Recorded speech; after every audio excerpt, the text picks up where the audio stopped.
Our programs offer many languages. Please visit suprememastertv.com/schedule. Nos programmes offrent plusieurs langues. Veuillez visiter suprememastertv.com/schedule. Nuestros programas ofrecen varios idiomas. Visiten suprememastertv.com/schedule. हमारे कार्यक्रम पेश किए जाते हैं कई भाषाओं में. कृपया देखें suprememastertv.com/schedule. I see the light inside all sentient beings. The difference with human beings is that the personas that we live within create the illusion of value. Everyone is particularly loved and beloved in an egalitarian way.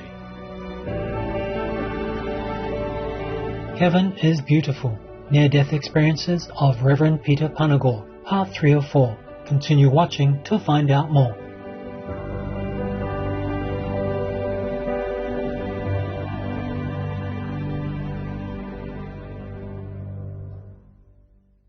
Zenhuaki means hello in Otomanguean, one of the dialects of Otomi languages. I am Marta. The Otomi people in Mexico thank you for always choosing the compassionate way of life. May heaven bless you always.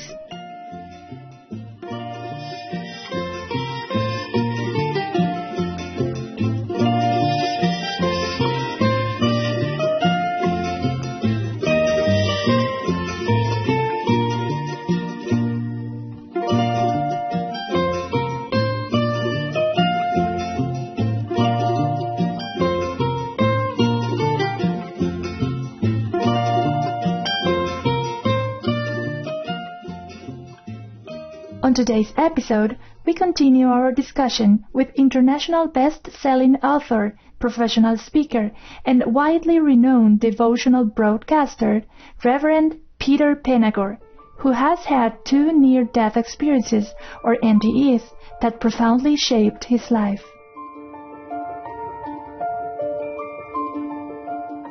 Peter explains that his NDEs greatly intensified his desire to turn inward. Since his first NDE, he has devoted time each day to meditation and prayer.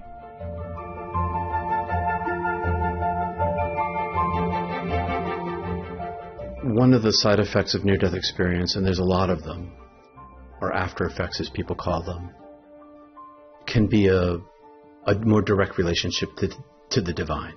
And I think a life of meditation and prayer opens one's spiritual ear up wider, and one's spiritual eye becomes clearer.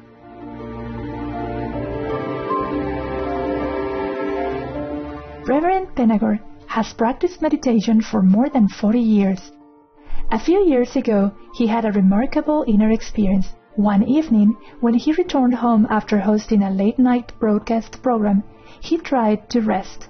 However, he found himself unable to sleep, so he decided to meditate instead. I decided to meditate. And as soon as I began my chant, I was plucked out of myself and carried, how do I describe this? It's like it wasn't my soul self. It was more like a combination of soul and spirit. People talk about their astral body. It was more like an astral body thing, but not as defined. And so I was plucked and pulled outside myself and brought into an ocean of sound. Some people call it the choir of angels or the cosmic music, but it was the most beautiful, complex sound of frequencies that pervaded the existence of all of the space that I was in. And it seemed like it was above the material world, but it penetrated into the material world. But I was in some sort of heaven, and I was also an individuated sphere of this very same sound of cosmic love frequency, the most beautiful music. And I was being raised up through this ocean, maybe carried by my angel, and I was raised rapidly up through this ocean of the divine self, of sound, of music. All things are made of this frequency. And as I got to the very top of it, I approached the very edge of light itself. And as I got to the light, my mind became active again, and I was plummeted out, back into my body. And over the next 3 hours, I would pulse between this world and that world. And when I would close my eyes, I would be raptured out of myself and brought into the divine healing frequency of beauty and love and fullness of being. And in between, when I was back in my body, I was lying on the sofa. I remember hearing the kids working on their homework in the other room, and I closed my eyes and I'm out of myself, and I open my eyes again and my wife is standing there, and I close my eyes and I'm out of myself. And so I'm pulsing back and forth between these two worlds, and each time I don't go as far as I did before. And I opened my eyes and it was over, and I began to feel back in my body again, only once again I was feeling the stress of being not my soul self, being contained inside this physical thing that I didn't understand anymore, and I didn't remember who Peter was. I just knew that I was this frequency, I was this love, I was this sound, I was this music, and I was not this thing.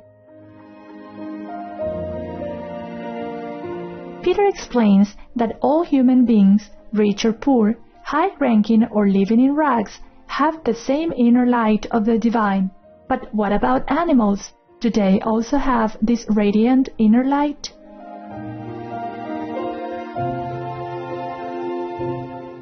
I see the light inside all sentient beings. The difference with human beings is that the personas that we live within create the illusion of value. This person's more valuable than that person. The homeless person is less valuable than the CEO. That's just not true.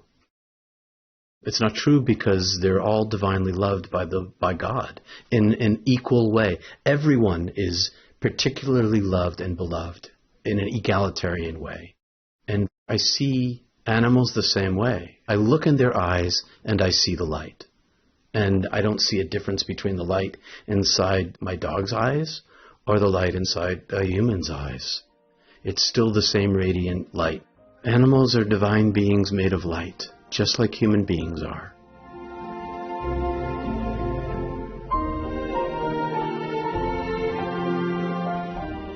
Reverend Panagore shares another story about animals. One time, when he was a student attending Yale University, he decided to visit a Trappist monastery. During his stay there, he had an interesting experience with a little chickadee. And so I went to the monastery, and before my meeting with my monk, I was there for several days. I went out I was a bird watcher at the time, and so I decided to go bird watching. They had 2,000 acres of property, and so I took off my shoes, and I decided to go on a super silent, very focused bird watch, which to me meant walking meditation. Every step I took was total consciousness of feeling exactly where I was. Break no twig, brush no leaf, move with control and breath. And so I was on this bird watch, and I'm listening, and I round this corner, and I hear the song of a black-capped chickadee. And I stop, and I'm very quiet interiorly. And I listen, and the bird comes closer to sing and closer to sing, and suddenly it lands on this branch above me. And I'm looking at it, and I put my finger up. I lift my finger up for it. And it comes down, and it lands on my finger. And then it leaps from my finger, and it comes up, and it touches its beak to my nose and its talons to my chin, and it beats my cheeks with its wings, and it flies back up to the branch. And I'm still very peaceful and very centered and not thinking, just breathing, just being. And I look into its eyes. And when I look into its eyes, I see the divine light inside it. And I know that it sees exactly the same divine light inside of me. And it's not a separate light. It's not his light or her light and my light. It's one light. I understood at that moment that all breathing beings, whether they breathe water or air on earth, are made of the very same light as I am, and that they have the same connection to the divine as I do. And the truth is that animals are divine as well as human beings. The fish and the birds and the deer in the woods, even the fisher cat and the skunk, they're all made of divine light. just like me, just like you. I feel the radiance from them, and I feel it from trees. I feel it from flowers. I feel it, it's everywhere all the time. Everything is made of this. Every molecule, everything is made of light. Everything is made of love. Living beings, plants and animals. And so when I encounter an animal, a cow or a horse or a dog, or I can just feel the divine self inside them.